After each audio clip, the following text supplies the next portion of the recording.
At London Financial Studies, we focus exclusively on capital markets.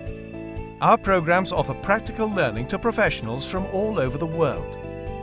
What I wanted to do today was take a subject that's pertinent in a number of courses in LFS, and that being retail equity structured products, and have a small discussion about what changes we've seen over the past year and how it may impact this area of the equity derivatives market. Over the last year, we've seen significant changes in the market environment, something I'm sure that many of you are aware of in your day-to-day life. There are three things I think that have been of particular significance.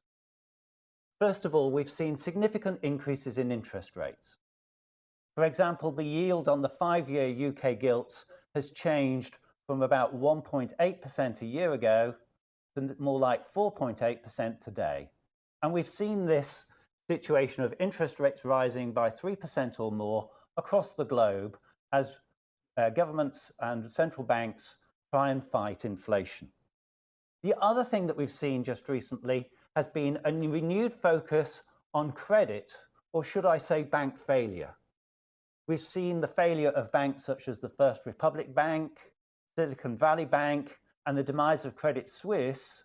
And we want to think about how that renewed focus on credit and the credit worthiness of your bank may impact the market in equity derivatives.